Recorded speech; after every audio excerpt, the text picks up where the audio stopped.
Shalom. Sekali lagi, Shalom.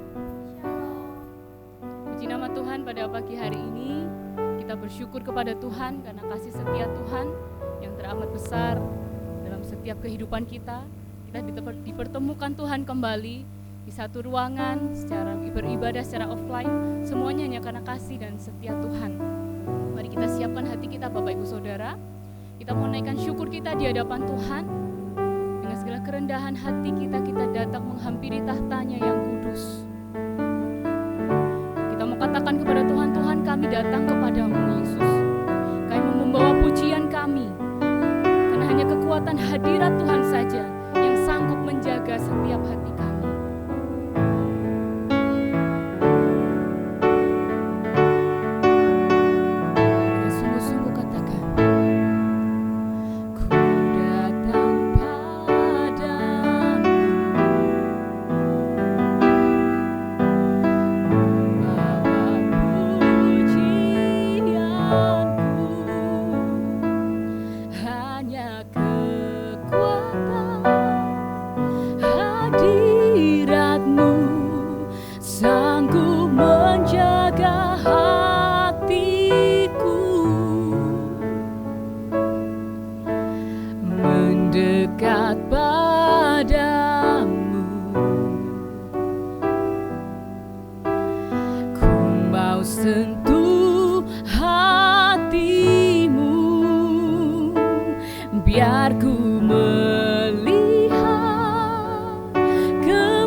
Sungguh-sungguh naikkan pujian ini dari awal, katakan, ku datang padamu,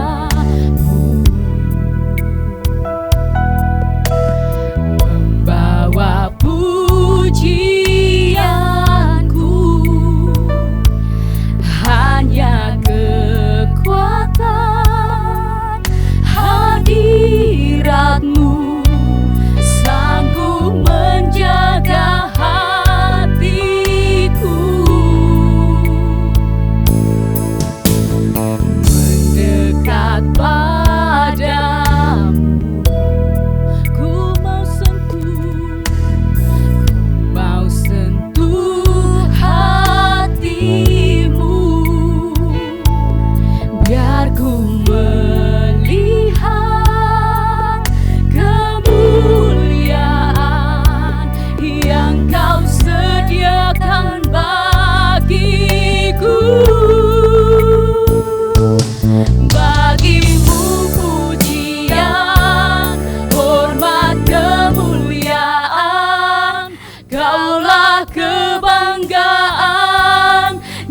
dalam hidupku. Janjimu bersinar, buktikan kau besar. Tiada yang sepertimu Yesus. Tuhanku, bagimu pujian, bagimu pujian, hormat kemuliaan, Kaulah kebanggaan di dalam hidupku. Janjimu bersinar, buktikan kau besar. Tiada yang sepertimu Yesus, Tuhanku. Saya undang Bapak Ibu Saudara untuk bisa bangkit berdiri. Bagimu pujian, hormat kemuliaan, Kaulah kebanggaan di dalam hidupku. Janjimu bersinar, buktikan kau besar. Tiada yang sepertimu Yesus, Tuhanku. Tiada yang sepertimu, tiada yang sepertimu Yesus, Tuhanku. Tiada yang sepertimu, tiada yang sepertimu Yesus, Tuhanku.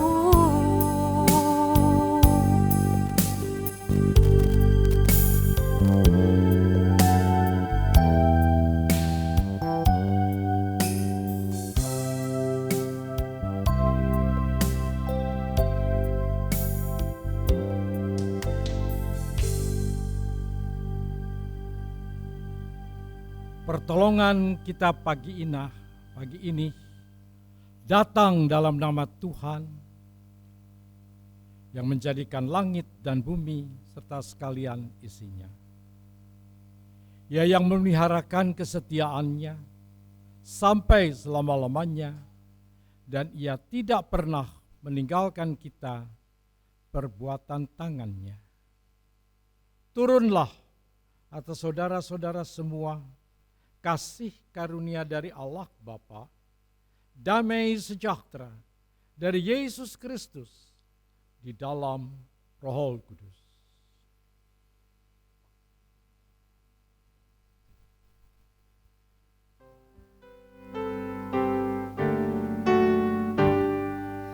Hormat bagi Allah Bapa, hormat bagi anaknya, hormat bagi Roh penghibur ketiganya yang esa.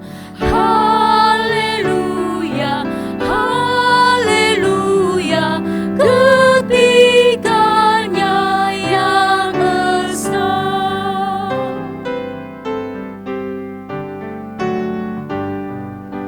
Hormat bagi Raja Surga, Tuhan umat manusia. Hormat bagi Raja Salam di seluruh dunia. Haleluya, haleluya, di seluruh dunia. Mari kita berdoa Bapak Ibu. Allah Bapa yang bertahta dalam kerajaan surga, kami bersyukur dan berterima kasih Tuhan, sebab kasih setia Tuhan yang nyata dalam setiap kehidupan kami. Kami begitu merasakan kasih-Mu Tuhan, kami begitu merasakan pelukan hangat Tuhan dalam setiap waktu-waktu yang kami lewati. Terkhususnya seminggu, sepekan ini telah berlalu, kami lewati bersama dengan Tuhan. Kami mengucap syukur Tuhan Yesus, Engkau menyertai kami, Engkau masih memberikan kami kesehatan, kekuatan, kesempatan untuk memperbaiki setiap kehidupan kami yang masih belum berkenan di hadapan-Mu Bapa. Tuhan Yesus, sepekan ini Tuhan kami tahu banyak kesalahan yang telah kami perbuat. Kiranya Engkau menguduskan kami Tuhan Yesus, menyucikan setiap kami. Hati, pikiran, dan jiwa kami serahkan pagi ini hanya ke dalam tangan Tuhan yang ajaib. Kiranya Tuhan sendiri Tuhan yang menolong agar ibadah kami pada pagi hari ini bisa berkenan di hadapan Tuhan, menjadi persembahan yang hidup dan berkenan, menjadi persembahan yang harum dan menyenangkan hati Tuhan. Di dalam nama Tuhan Yesus kami telah berdoa. Amin. Silakan duduk kembali Bapak Ibu Saudara.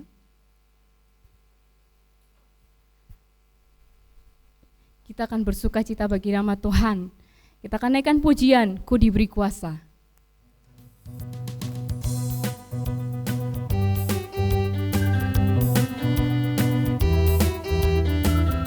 Mari bertepuk tangan Bapak Ibu Saudara.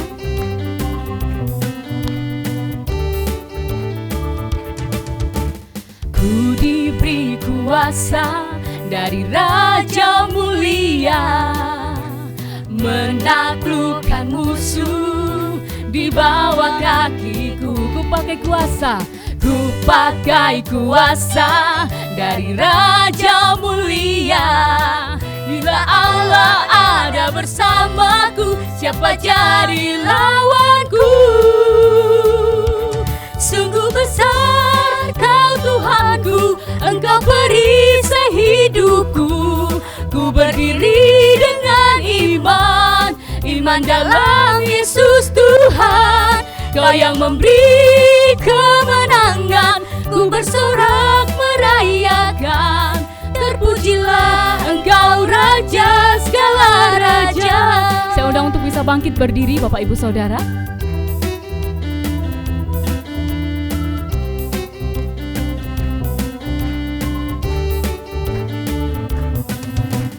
Ku diberi kuasa dari Raja Mulia, menaklukkan musuh di bawah kakiku. Ku pakai kuasa, ku pakai kuasa dari Raja Mulia.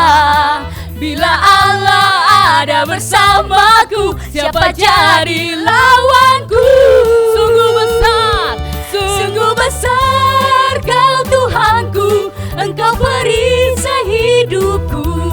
Ku berdiri dengan iman dalam Yesus Tuhan. Kau yang memberi kemenangan, ku bersorak merayakan.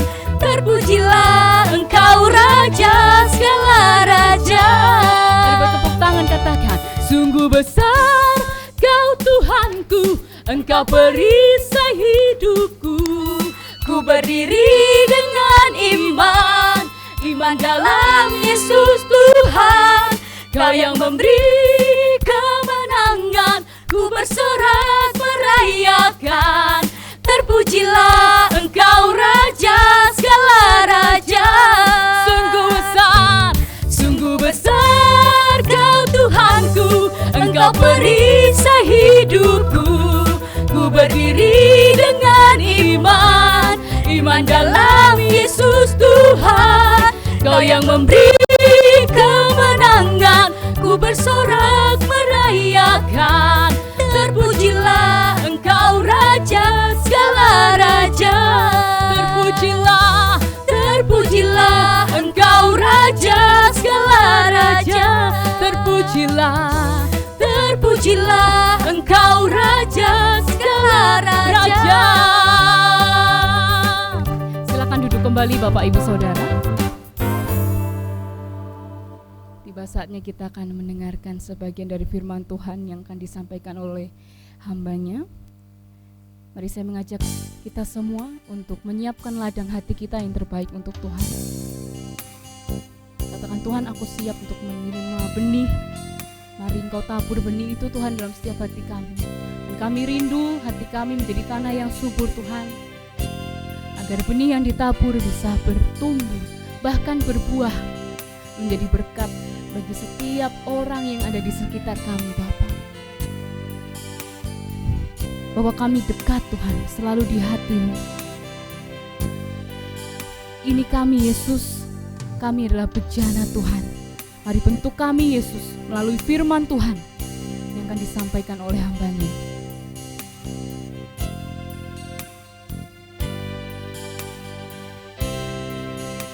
Ini aku Tuhan, bejana kasih-Mu, ajarku setia, seturut kehendak-Mu. Ini aku Tuhan, bentuklah hidupku, ajarku mengenal seluruh rencana-Mu di dalam hidupku. Naikkan pujian ini dari awal, katakan, ku rindukan kediaman-Mu. Ku rindukan kediaman-Mu, bawaku lebih dekat selalu di hati-Mu. Ku percaya penuh padamu, inilah hidupku. Bukan hanya dengan melihat, bukan hanya melihat, namun dengan percaya ku ada karena-Mu. Ku berikan seluruh hidupku hanya kepada-Mu. Ini aku Tuhan, bejana kasih-Mu, ajarku setia, seturut kehendak-Mu. Ini aku Tuhan, bentuklah hidupku, ajarku mengenal seluruh rencana-Mu di dalam hidupku. Dan akan pujian ini dari awal, katakan, ku rindukan kediaman-Mu. Ku rindukan kediaman-Mu, bawaku lebih dekat selalu di hati-Mu. Ku percaya penuh padamu. Inilah rindu kami Yesus. Inilah hidup, bukan hanya dengan melihat, bukan dengan hanya melihat, namun dengan percaya ku ada karena-Mu. Ku berikan seluruh hidupku hanya kepada-Mu.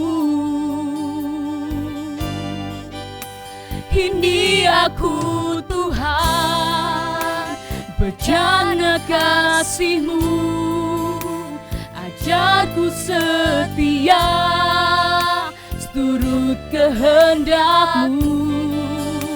Ini aku Tuhan, bentuklah hidupku, ajarku mengenal seluruh rencana-Mu di dalam hidupku. Berjemaat sekalian, naikkan pujian ini dengan sungguh-sungguh, katakan, ini aku Tuhan, bejana kasih-Mu, ajarku setia, seturut kehendak-Mu. Ini kami Tuhan, ini aku Tuhan, bentuklah hidupku, ajarku mengenal seluruh rencana-Mu. Ini aku Tuhan, bejana kasih-Mu, ajarku setia. Turut kehendak-Mu. Ini kami Tuhan, ini aku Tuhan. Bentuklah hidupku, ajarku mengenal seluruh rencana-Mu di dalam hidupku. Waktu dan tempat saya serahkan kepada hamba-Nya.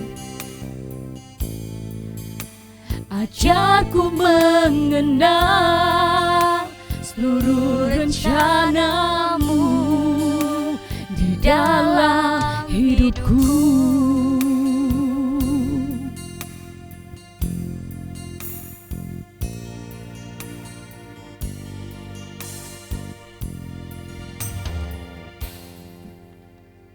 Mari kita berdoa. Bapa di dalam surga, kami sungguh bersyukur ya Tuhan. Kami ada di dalam pemeliharaan-Mu sampai detik ini. Kami terus menikmati kasih sayang-Mu yang tiada pernah henti-hentinya setiap saat kami boleh rasakan. Terima kasih Tuhan Yesus untuk kebaikan, kesetiaan-Mu bagi kami orang-orang yang tidak setia ini. Hari demi hari kami boleh merasakan anugerah-Mu di dalam diri kami, di dalam keluarga kami, dan juga di dalam seluruh apapun yang kami kerjakan. Engkau tetap menyatakan kesetiaan-Mu bagi kami ya Tuhan. Ampuni kami bila Engkau mendapati kami ada banyak dosa yang boleh kami lakukan, yang terus kami lakukan. Maka Tuhan tolong kami saat ini, sucikan kami, kuduskan kami, biarlah hati kami, hidup kami boleh layak di hadapan Tuhan. Biarlah puji-pujian kami itu boleh mendatangkan hormat dan kemuliaan bagi nama Tuhan. Dan firman Tuhan yang akan kami dengarkan itu boleh memberkati kami, mengubahkan hidup kami semakin serupa dengan Engkau. Berkati seluruh jemaat-Mu ya Tuhan, biarlah kami sama-sama diberkati pada kesempatan ini. Di dalam Kristus Yesus kami sudah berdoa dan bersyukur. Amin. Shalom Bapak Ibu, selamat pagi.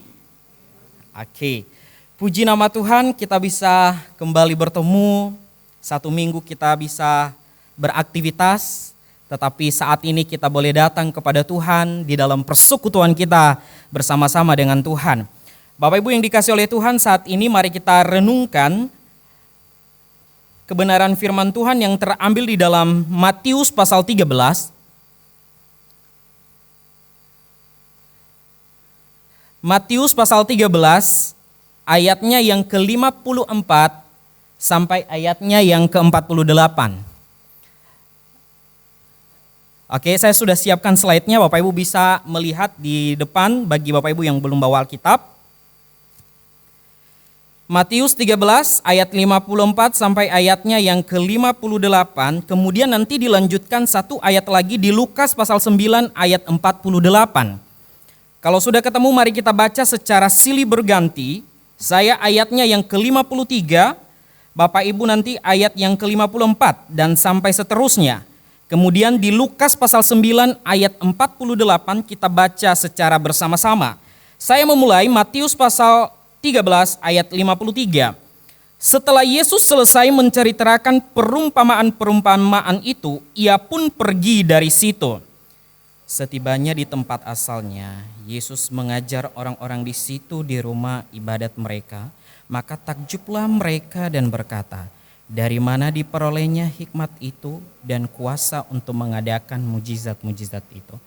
Bukankah ia ini anak tukang kayu? Bukankah ibunya bernama Maria dan saudara-saudaranya, Yakobus, Yusuf, Simon, dan Yudas? Dan bukankah saudara-saudaranya perempuan semuanya ada bersama kita? Jadi dari mana diperolehnya semuanya itu? Lalu mereka kecewa dan menolak dia. Maka Yesus berkata kepada mereka, seorang nabi dihormati di mana-mana kecuali di tempat asalnya sendiri dan di rumahnya. Dan karena ketidakpercayaan mereka, tidak banyak mujizat diadakannya di situ.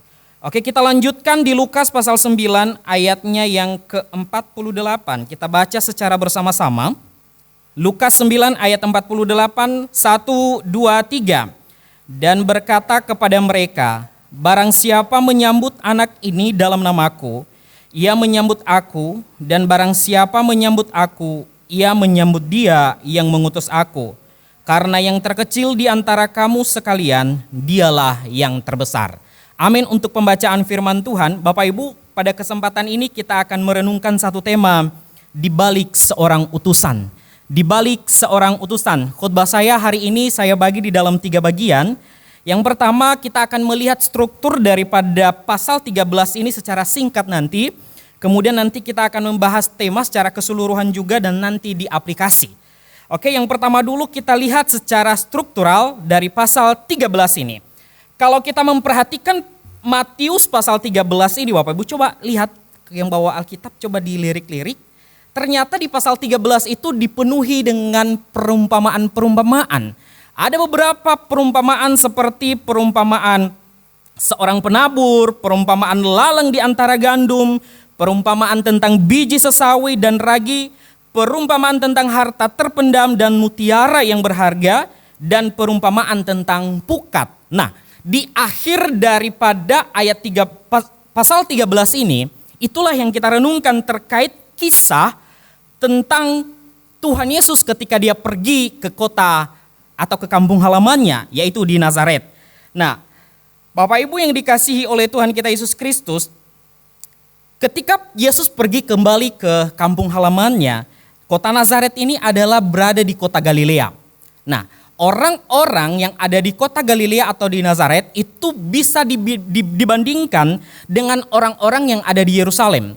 Orang-orang yang ada di Yerusalem mereka berpikir bahwa kota-kota yang terdekat di Yerusalem adalah mereka berpikir bahwa mereka itu adalah kota-kota yang religius. Sementara kota-kota yang terletak di Galilea mereka itu adalah kurang religius. Itu pemahaman orang-orang Yahudi. Jadi mereka sudah menggolongkan akan hal ini. Yang ada di sekitar Yerusalem, mereka itu adalah orang yang paling religius. Sementara di luar itu adalah kurang religius. Nah, ketika Tuhan Yesus pergi, dia kan dari Galilea tuh. Coba perhatikan di perumpamaan-perumpamaan itu, kemudian di pasal 12 dia mengadakan berbagai banyak mujizat. Dia dari Galilea, dia keliling kota-kota, dia keliling desa-desa. Lalu di pasal 13 dia kembali ke kampung halamannya. Untuk apa? Dia juga memberitakan Injil di sana. Tetapi satu hal yang kaget ketika kita memperhatikan ayat yang sudah kita bacakan. Orang sekampungnya tidak menyambut dia dengan baik. Awalnya mereka takjub, awalnya mereka heran dengan apa yang dilakukan oleh si Yesus. Tetapi ujung-ujungnya penolakan yang terjadi. Bapak Ibu yang dikasih oleh Tuhan, Matthew Henry di dalam komentarnya dia berkata bahwa Yesus pergi ke Nazaret ini sebagai bentuk nasionalisme. Dia sebagai bentuk kecintaannya kepada kampung halamannya. Maka si Matthew Henry dia mengutip sebuah kata, ada sebuah kalimat dari Seneca, seorang filsuf Stoik. Bapak Ibu nggak perlu hafal, ini bahasa Latin. Dia berkata begini, Patriam quaesque amat, non quae pulchram sed quae suam. Bapak Ibu tahu artinya? Nggak tahu juga. Nah, artinya begini, setiap orang mencintai negerinya bukan karena daerahnya itu indah, melainkan karena itu adalah negerinya sendiri. Jadi mencintai negeri bukan karena sebuah keindahan yang ada di sana, tetapi karena memang itu negerinya, dia harus cintai. Nah, si Matthew Henry ini berkata bahwa kemungkinan besar Tuhan Yesus kembali ke kampungnya sebagai wujud nasionalismenya terhadap kampung halamannya. Bapak Ibu, akhir-akhir ini nggak tahu kalau Bapak Ibu perhatikan atau menyaksikan Piala Sudirman ya, bulu tangkis. Tetapi saya mengikuti Indonesia melawan Malaysia sebagai rival, akhir-akhir ini tetap Indonesia kalah.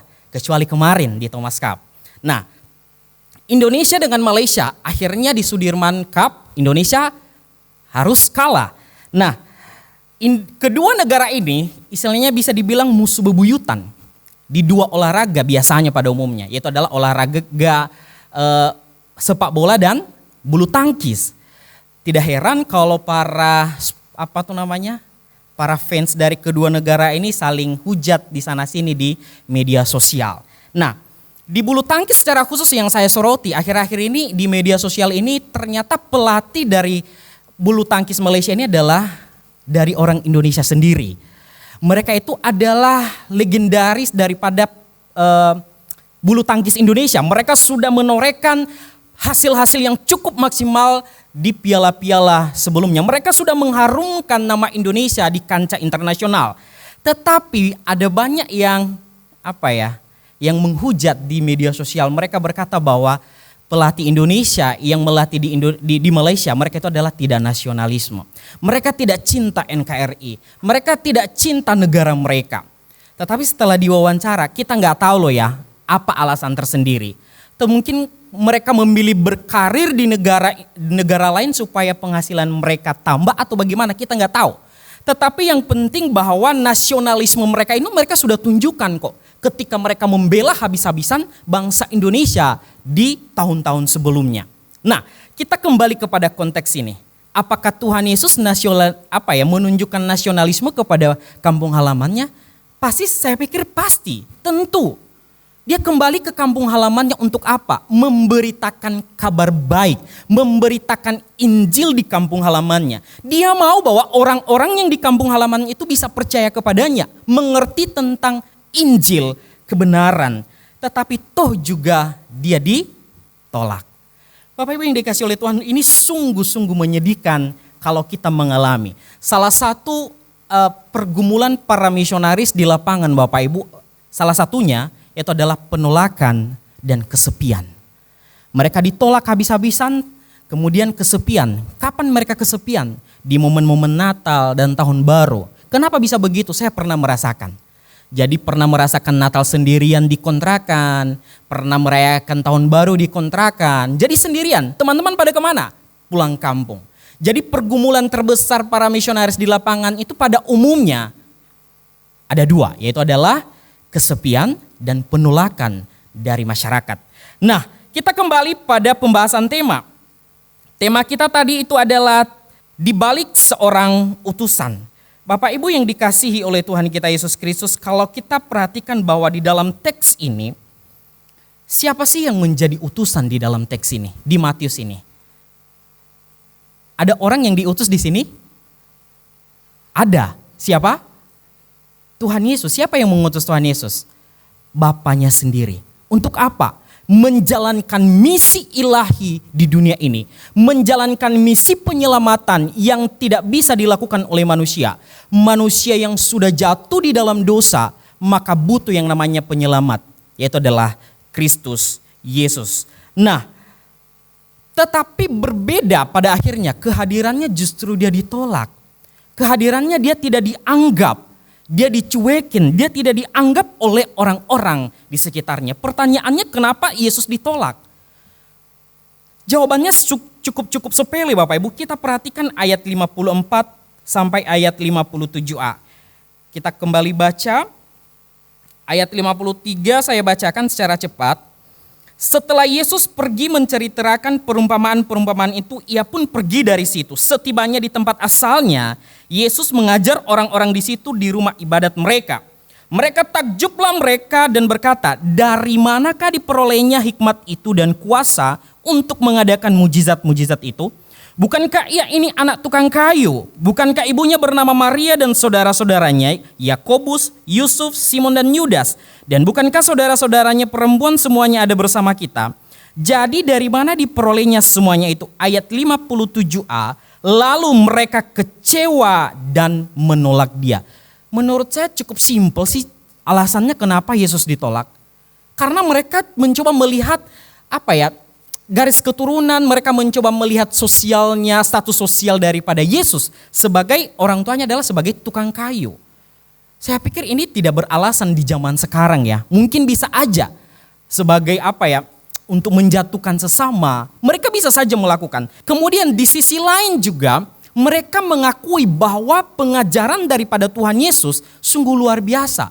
Tidak ada seorang pun yang bisa mengalahkan Yesus pada zaman itu. Bapak Ibu bisa coba nanti ayat-ayat paralelnya itu di Markus dan juga di Lukas. Di situ ditunjukkan bahwa tidak ada yang sebanding dengan Tuhan Yesus terkait pengajarannya. Lalu kenapa mereka menolak?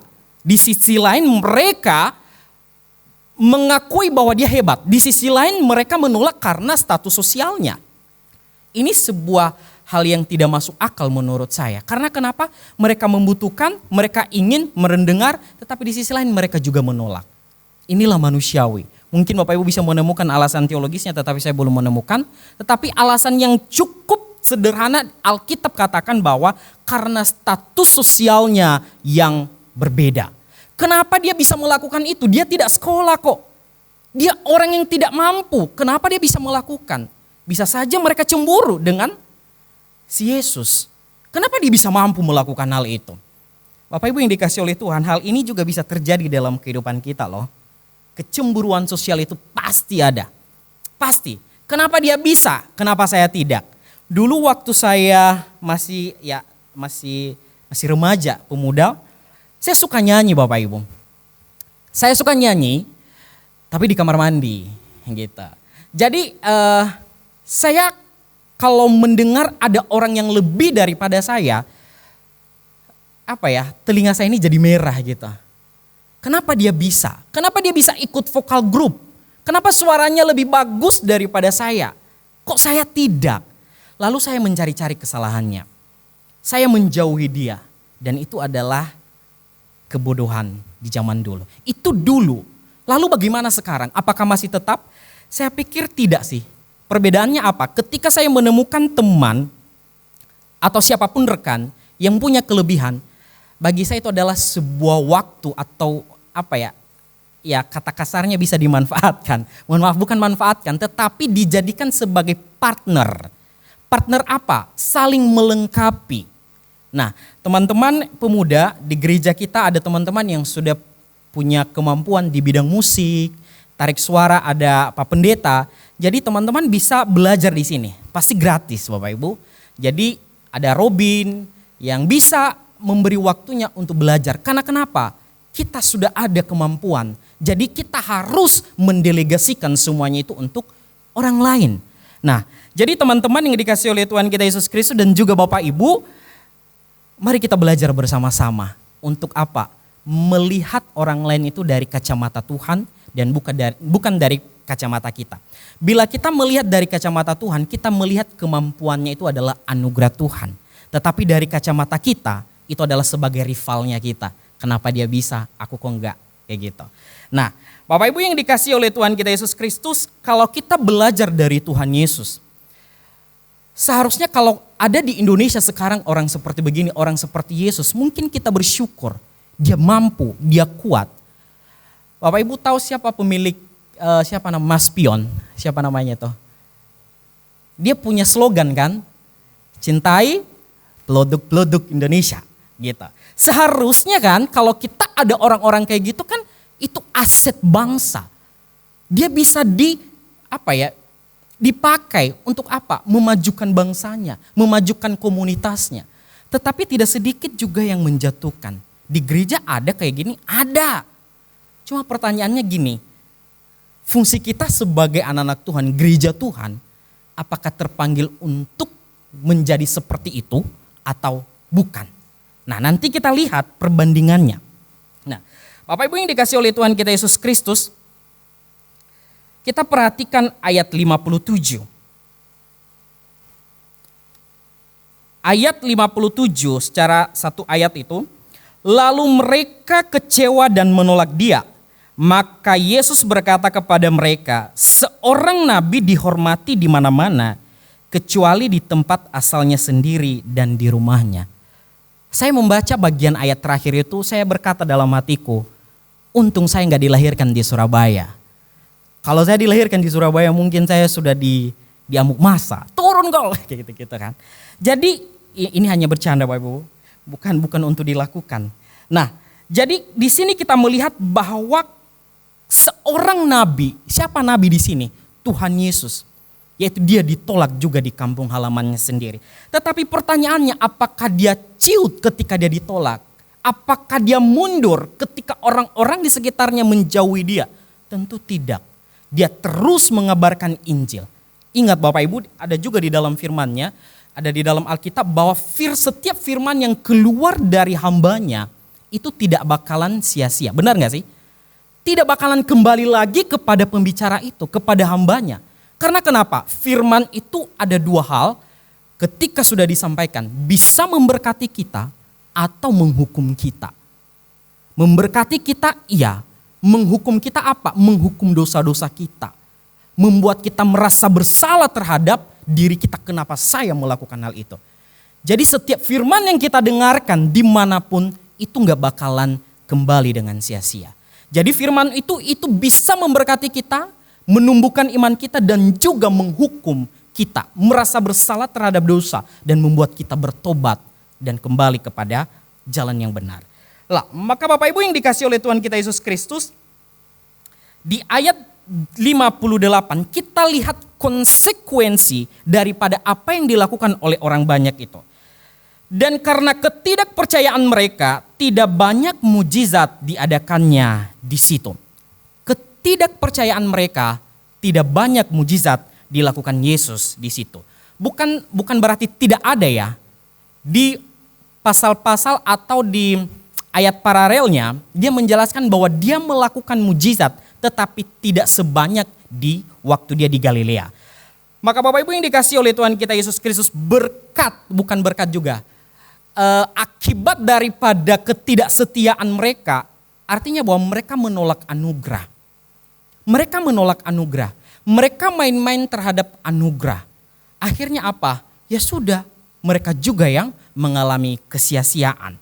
Nah, bila Allah Bapa mengutus Kristus menjadi utusannya di dunia ini menyelamatkan manusia, maka sekarang giliran kita. Kristus mengutus kita juga kemana? Di dunia ini, di keluarga kita, bagi orang-orang di sekitar kita. Untuk apa? Menjadi saksinya kok. Menjadi saksinya bukan main-main, bukan hal yang mudah, bukan hal yang dianggap sebuah kesukaan ya happy-happy, tidak. Di dalam itu butuh pergumulan. Perhatikan keluarga kita atau diri kita sendiri.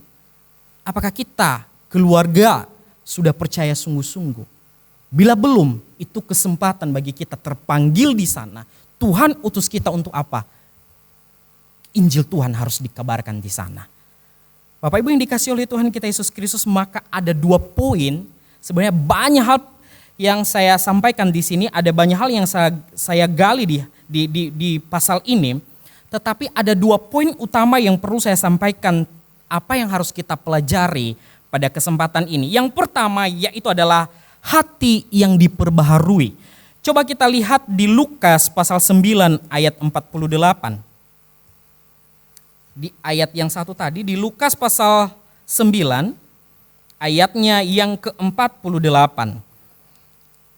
Dan berkata kepada mereka, barang siapa menyambut anak ini di dalam namaku, ia menyambut aku, dan barang siapa menyambut aku, ia menyambut dia yang mengutus aku. Karena yang terkecil di antara kamu sekalian, dialah yang terbesar. Saya tidak soroti tentang hal bagian terakhir ya, siapa yang terkecil dia yang terbesar, tidak. Tetapi yang saya soroti di sini adalah tentang penyambutan, tentang ketika kita menyambut siapa Tuhan itu. Kristus tidak datang lagi di rumah kita masing-masing lalu kita memberikan dia kursi, tidak. Kristus datang melalui apa? Di dalam hati kita. Adakah kita menerima terbuka untuk Tuhan? Bapak Ibu yang dikasihi oleh Tuhan, setelah saya baca-baca Alkitab, ternyata sumber kejahatan, sumber dosa itu datangnya dari mana? Dari hati. Coba kita perhatikan Markus pasal 7 ayat 21 sampai ayatnya yang ke-23. Markus pasal 7 ayat 21 sampai ayatnya yang ke-23 saya bacakan. Sebab dari hati orang timbul segala pikiran jahat, percabulan, pencurian, pembunuhan, perzinahan, keserakahan, kejahatan, kelicikan, hawa nafsu, iri hati, hujat, kesombongan, kebebalan. Semua hal-hal jahat ini timbul dari dalam dan menajiskan orang. Jadi sumber kejahatan itu Alkitab berkata bahwa dari dalam hati. Keluar untuk apa? Mengotori kita, mengotori sesama kita. Bapak Ibu yang dikasihi oleh Tuhan, bangsa Israel selalu memberontak kepada Allah. Mereka diklaim sebagai bangsa yang tegar tengkuk. Mereka membatu, hati mereka membatu atas perintah-perintah Tuhan. Tapi pada akhirnya apakah Tuhan membebaskan, meloloskan mereka dari dosa itu? Tidak. Tuhan menghukum mereka, membuang mereka di tanah pembuangan. Maka Bapak Ibu yang dikasih oleh Tuhan kita Yesus Kristus, kita kembali ke belakang sedikit. Di pasal 13 ayat pertama, ada perumpamaan tentang seorang penabur di situ. Tuhan Yesus mengutip di kitab Yesaya. Intinya begini, Tuhan Yesus berkata begini, mereka itu punya telinga tetapi tidak mendengar. Mereka punya telinga tetapi tidak mendengar. Coba Bapak Ibu perhatikan kata-kata itu. Punya telinga tetapi mendengar. Harafiahnya bagaimana kita mendefinisikan begitu? Punya telinga tetapi tidak mendengar. Tentulah kita bisa mendengar. Tetapi dalam hal ini bukan masalah pendengaran, tetapi masalah hati. Di perumpamaan itu nanti kan dijelaskan. Bagi siapa? Bagi orang-orang yang siap disemai berbagai benih-benih, maka ada beberapa, apakah dia seperti batu-batu di tanah yang subur atau yang berduri-duri atau bagaimana. Nah, itulah kita. Posisi kita ada di mana? Apakah hati kita sudah dibajak oleh Tuhan atau masih keras? Atau kelihatan bahwa firman Tuhan itu udah masuk di hati saya, tetapi ketika terik matahari datang, maka itu bakalan layu. Saya secara pribadi juga merenungkan, tatkala juga di dalam di dalam kehidupan saya mengalami berbagai pergumulan hidup. Tetapi di situ saya nilai, terkadang saya jatuh. Saya sering jatuh Bapak Ibu. Gak tahu Bapak Ibu bisa merasakan apa yang saya rasakan. Ya contoh kecil lah, setiap hari ya, saya itu berdoa. Sebelum pergi pagi-pagi berdoa renungan firman Tuhan. Pagi-pagi ada yang sedikit nyalip gitu. Woi gitu-gitu keluar macam-macam. Woi gitu-gitu kenapa gitu. Mata kemana gitu. Jadi macam-macam bisa keluar. Jadi menyalipkan diri kita itu terhadap hal begini itu butuh perjuangan. Maka Bapak Ibu yang dikasihi oleh Tuhan, firman Tuhan itu masalah hati. Apakah kita memberi peluang bagi hati kita menerima firman Tuhan itu, atau hanya sekedar kita mendengar, punya telinga tetapi tidak mendengar. Kita belajar dari hal ini Bapak Ibu. Nah, kemudian yang kedua adalah fokus kepada Kristus. Bila kita perhatikan mujizat-mujizat yang dilakukan oleh Tuhan Yesus itu sungguh banyak. Apakah sedikit orang yang berbondong-bondong ikut Tuhan Yesus? Tidak, banyak banget. Mereka lakukan apa? Mereka butuh mujizat, mereka butuh makanan. Apakah itu aja yang mereka butuhkan? Tentu iya. Mereka butuh disehatkan, mereka butuh dikenyangkan. Tetapi masalahnya adalah mereka hanya butuh mujizat, tetapi mereka lupa bahwa mereka juga butuh sumber mujizat. Bapak Ibu yang dikasih oleh Tuhan kita Yesus Kristus, apakah Bapak Ibu masih percaya ada mujizat? Ada yang tidak percaya bahwa tidak ada mujizat? Bagi saya ya beberapa pandangan-pandangan teologi hal begini, tetapi bagi saya bila Tuhan masih berkehendak, mujizat terus masih ada kok. Begitu. Jadi bagi para kaum radikalisme di dalam teologi itu mereka berkata bahwa tidak ada mujizat. Tapi itu urusan teologi, bukan urusan kita sekarang. Nah, Bapak Ibu yang dikasih oleh Tuhan kita Yesus Kristus, mujizat terjadi bagi siapapun, bagi orang yang percaya. Tetapi ingat, jangan mengharapkan mujizat, harapkan sumber mujizat. Nah, di sini kita melihat bahwa fokus kepada Kristus, fokus kepada sumber itu. Bukan kepada apa yang dilakukan oleh Tuhan Yesus, tetapi fokus apa yang dilakukan. Coba perhatikan selama ini, ketika kita mengalami berbagai persoalan hidup yang begitu berat, yang cukup berat, tetapi itu juga kita bisa melewati kan sekarang, benar nggak? Benar. Sekarang cobalah anak-anak SD, itu cukup berat ketika mereka ujian, tetapi itu juga mereka bisa naik SMP kan? Gitu SMP, masuk ke SMA, begitu berat. Orang-orang yang kuliah juga akhirnya kayak begitu berat bagi mereka, tetapi lama-kelamaan juga mereka bisa melewati. Itulah yang namanya film kehidupan. Kehidupan begitu. Nah, jadi Bapak Ibu yang dikasih oleh Tuhan kita Yesus Kristus, kita perhatikan. Orang banyak mengikut Yesus bukan karena mereka butuh Yesus, tetapi mereka butuh mujizat. Kita perhatikan gereja sekarang. Bagaimana gereja bisa terlibat di dunia? Apakah gereja itu membawa dampak bagi dunia atau dunia membawa dampak di dalam gereja? Bapak Ibu coba perhatikan. Dunia memberi dampak bagi gereja atau gereja memberi dampak bagi dunia? Kebanyakan gereja ikut terbuai dengan dunia. Dunia sudah mencampur adukan segala sesuatu. Kalau gereja tidak hati-hati, maka gereja bakalan hancur.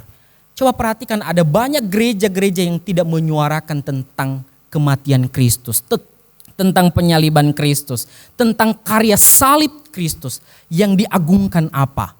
Tentang kekayaan, teologi, kemakmuran, dan lain sebagainya. Bapak Ibu yang dikasih oleh Tuhan kita Yesus Kristus, kita bersyukur gereja kita masih konsisten dengan apa? Membicarakan, menyuarakan tentang Injil Tuhan. Maka sungguh disayangkan bagi kita bila suara Injil itu kita sia-siakan, tidak dengar. Ada banyak firman Tuhan di luar sana, di YouTube ada banyak kita dengar. Kelihatan banget bahwa itu sungguh-sungguh enak untuk didengar. Dari segi perkataan mereka ketika mereka ngomong itu baik banget. Tetapi bila kita tidak selektif untuk memikirkan, mendengar, memahami apa yang mereka sampaikan, jangan salah Bapak Ibu, bahwa ada banyak pendeta juga yang cukup keliru di dalam penyampaian mereka terkait firman Tuhan. Nah, jadi Bapak Ibu yang dikasih oleh Tuhan kita Yesus Kristus, kita ada di dalam dunia, kita terpanggil di dalam komunitas kita gereja. Jadi gereja ini tidak terbatas hanya gedungnya, tetapi kita sendiri, kita adalah orangnya, yaitu adalah gereja, terpanggil untuk apa? Diutus Kristus untuk mulai menjadi saksinya di sana. Maka Bapak Ibu yang dikasih oleh Tuhan kita Yesus Kristus, alangkah berbahayanya bila kita masih terbuai dengan suasana dunia. Kita diingatkan pagi hari ini, kita diutus sekalipun banyak penolakan, banyak yang tidak menganggap kita. Tetapi Tuhan terus menolong kita, memakai kita menyuarakan Injil Tuhan. Kiranya Tuhan menolong kita, gereja Tuhan terus Tuhan tolong supaya iman kita terus bertumbuh di dalam Dia. Jangan kita menyebut diri kita sebagai pengikut Kristus, tetapi itu juga kita hanya disebut sebagai penggemar Kristus. Jadi ini beda Bapak Ibu. Kita katakan bahwa diri kita adalah sebagai pengikut Kristus, tetapi sungguh berbeda bila kita melihat diri kita hanya sekedar penggemar. Beda penggemar dengan pengikut. Kalau penggemar itu sukanya yang enak-enak saja, yang tidak berat-berat. Tetapi pengikut, dia pengikut setia. Tidak hanya dibutuhkan ungkapan mulut, tetapi kesetiaannya sampai seumur hidup kita. Biarlah kehidupan kita itu boleh orang lain lihat dimanapun kita berada, sehingga Injil Tuhan boleh dinyatakan dimanapun kita berada. Mari kita berdoa. Bapa dalam surga, kami sungguh bersyukur kepadamu ya Tuhan. Kami lemah di dalam memahami apa isi hati Tuhan, tetapi mampukan kami untuk boleh melakukannya ya Tuhan. Tolong kami, biarlah kami tidak jemu-jemu ya Tuhan untuk terus berelasi dengan Tuhan, sehingga kemanapun kami pergi ya Tuhan, kekuatan kami yaitu adalah Engkau. Engkau memampukan kami untuk menyuarakan Injil Tuhan dimanapun kami berada, di dalam komunitas kami, di dalam keluarga kami, dan dimanapun kami berada. Di dalam pekerjaan kami pun Tuhan, Engkau memakai kami untuk boleh menjadi saksimu di sana. Terima kasih Tuhan Yesus, kami serahkan kehidupan kami, seluruh jemaat-Mu, biarlah mereka anak-anak Tuhan boleh diberkati pada kesempatan ini. Di dalam nama Tuhan Yesus kami sudah berdoa dan bersyukur. Amin.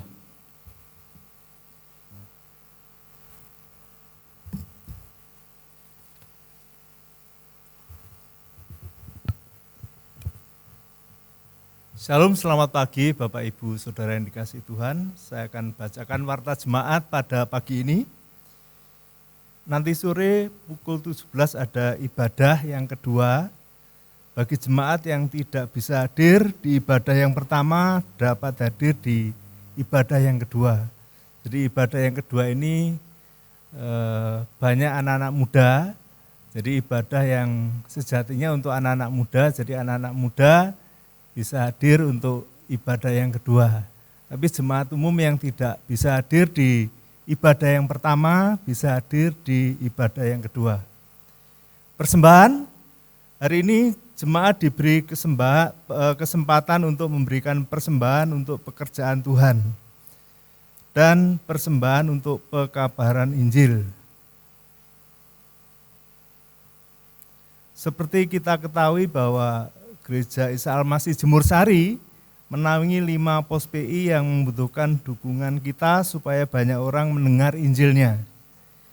Kantong biru untuk persembahan PI. Persembahan hari ini akan dikumpulkan oleh Saudari Gaby dan Saudari Grace. Kepada yang bertugas kami persilahkan. Sebelum persembahan dijalankan, kita membaca firman Tuhan dari Markus 14 ayat yang ke-9. Aku berkata kepadamu, sesungguhnya di mana saja Injil diberitakan di seluruh dunia, apa yang dilakukannya ini akan disebut juga untuk mengingat dia. Mari kita berdoa. Tuhan Allah Bapa kami yang di surga, kami mengucap syukur dan terima kasih kalau pada kesempatan hari ini Engkau sudah menolong kami semuanya. Seminggu lamanya kami sudah Tuhan berkati dengan kecukupan, tiba saatnya kami akan memberikan persembahan untuk pekerjaan Tuhan dan untuk pemberitaan Injil Tuhan. Supaya nama Tuhan boleh dikenal banyak orang, sehingga banyak orang boleh diselamatkan, namamu boleh dipermuliakan. Terima kasih, kami percaya Tuhan akan memberkati anak-anak-Mu, mencukupkan segala apa yang dibutuhkannya. Di dalam nama Tuhan Yesus kami berdoa, amin. Sambil persembahan dijalankan, kita akan memuji Tuhan.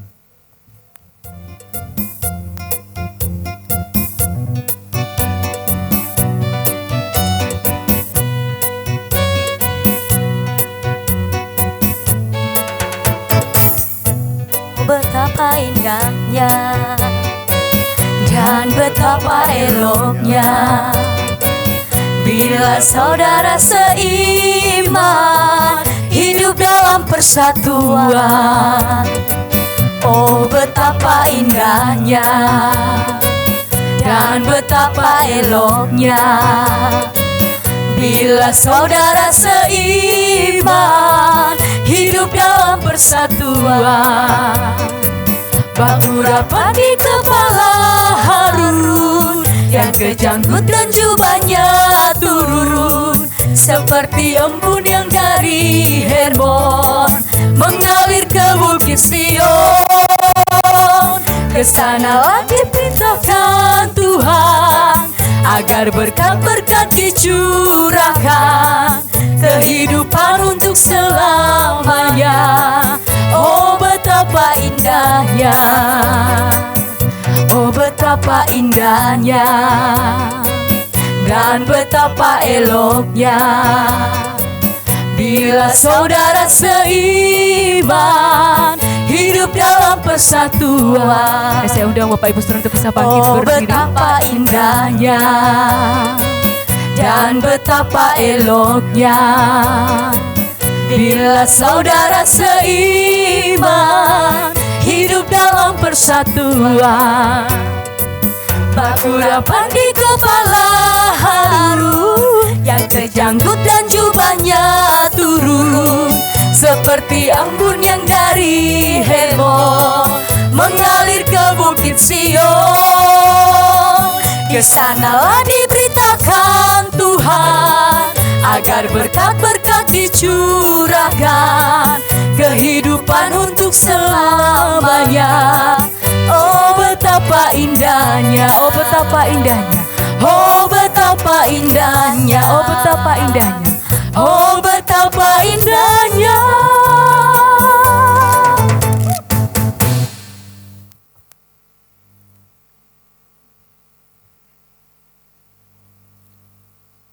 Mari kita berdoa. Tuhan Allah Bapa kami yang di surga, kami mengucap syukur, terima kasih kalau sepanjang ibadah hari ini Engkau sudah memberkati kami semuanya. Terima kasih untuk firman-Mu yang mengingatkan kepada kami bahwa Tuhan ada di tengah-tengah kami. Tuhan senantiasa memelihara kami. Tuhan senantiasa mencukupkan kami. Kami tahu setiap kehidupan kami setiap hari Engkau yang tolong, Engkau yang memampukan, Engkau yang memberikan kesanggupan supaya kami boleh mengerjakan semuanya. Kami tahu firman-Mu begitu kuat di dalam kehidupan kami, yang mengatur kami, menegur kami, menguatkan kami, menghibur kami, sehingga kami boleh mengenali segala sesuatu datangnya dari Tuhan dan oleh Tuhan sendiri dan untuk Tuhan sendiri. Terima kasih ya Tuhan, kami menyerahkan hamba-Mu yang sudah menyampaikan kebenaran firman-Mu, kiranya Tuhan tambahkan hikmat, tambahkan pengertian, dan cinta kasih yang datang dari Tuhan sendiri memenuhinya. Terima kasih ya Tuhan, kami membawa seluruh jemaat-Mu semuanya ke dalam tangan Tuhan. Kami percaya sampai hari ini Engkau tetap mengasihi jemaat-Mu, memelihara jemaat-Mu, bahkan menopang mereka sehingga jemaat-Mu tetap terpelihara sempurna. Yang lemah kiranya Tuhan kuatkan, yang sakit kiranya Tuhan jamah, yang berbeban berat Tuhan kiranya Tuhan tolong, Tuhan bela, supaya anak-anak-Mu tetap di dalam imannya tertuju kepada Tuhan. Kami menyerahkan pada kesempatan hari ini untuk kegiatan anak-anak sekolah dalam pembelajaran tatap muka, Tuhan kami menyerahkannya ke dalam tangan Tuhan, supaya kegiatan pembelajaran tatap muka ini boleh berlangsung dengan baik, anak-anak boleh dididik untuk kebenaran dan takut akan Tuhan, sehingga mereka beroleh bekal yang cukup untuk kehidupannya, menjadi anak-anak yang sopan, menghargai Tuhan, menghargai keluarganya, dan mereka berguna bagi sesamanya. Engkau memberkati guru-guru, para pengajar yang ada dengan hikmat dan pengetahuan dari Tuhan. Kami juga menyerahkan kesempatan hari ini ya Tuhan untuk dampak dari COVID-19 yang sampai hari ini masih begitu besar. Banyak bangsa ini Tuhan yang mengalami kemunduran, mengalami kesulitan di dalam menjalani kehidupan mereka. Kiranya Tuhan tolong supaya mereka tetap bersemangat untuk hidup benar, bersemangat untuk menjalani segala sesuatu dengan benar. Kami menyerahkan pemerintah yang ada, kiranya Tuhan menolong supaya pemerintah boleh melakukan kebijakannya dengan benar, supaya masyarakat boleh terlayani dengan baik. Engkau berikan hikmat, beri rasa takut akan Tuhan, supaya orang-orang yang Tuhan tunjuk untuk mengelola negara ini mengerjakan semuanya dengan takut akan Tuhan. Terima kasih ya Tuhan, terima kasih. Kami juga pada kesempatan hari ini ya Tuhan, menyerahkan untuk kondisi tanah air Indonesia ini ke dalam tangan Tuhan. Kami tahu masa ini adalah masa pancaroba. Kami membutuhkan Tuhan menolong supaya di masa pancaroba ini masyarakat boleh menyiapkan diri menyambut untuk perubahan musim, supaya mereka siap Tuhan menghadapi semuanya. Terima kasih ya Tuhan, kami menyerahkan doa kami di dalam nama Tuhan dan Juru Selamat kami, Yesus Kristus. Haleluya.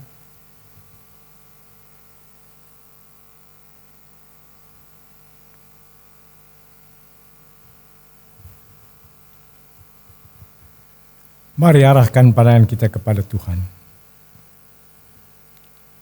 Tuhan memberkati engkau. Tuhan melindungi engkau. Tuhan menyinari engkau dengan wajah-Nya dan memberikan kepadamu kasih karunia-Nya. Tuhan menghadapkan wajah-Nya kepadamu, memberikan damai sejahtera. Sekarang pulanglah di dalam damai sejahtera dari Allah Bapa, di dalam kasih karunia dari Yesus Kristus, dan di dalam persekutuan dengan Roh Kudus, menyertai saudara-saudara semua, mulai saat ini sampai Yesus datang kembali. Bapa, terima kasih.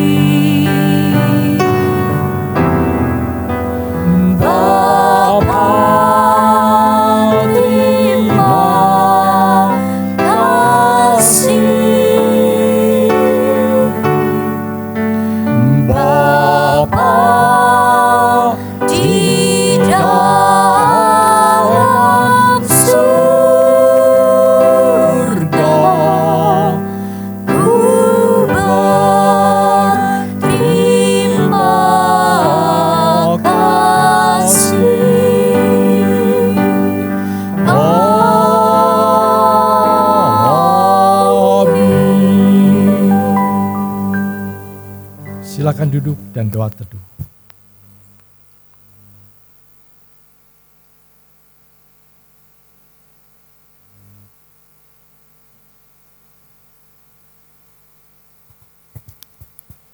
Tolong perhatian saudara, terutama buat anak-anak muda. Tolong kita sudah mempunyai kebaktian kedua, yaitu sebenarnya kebaktian pemuda. Hanya biasanya bagi jemaat yang tidak bisa datang pagi, mereka akan ikut. Jadi pemuda jangan takut, jangan merasa, wah ini kok ada orang tua. Tidak, ini adalah kebaktian pemuda dan dilayani oleh pemuda. Jadi datanglah untuk kebaktian pemuda. Tuhan memberkati. Selamat siang.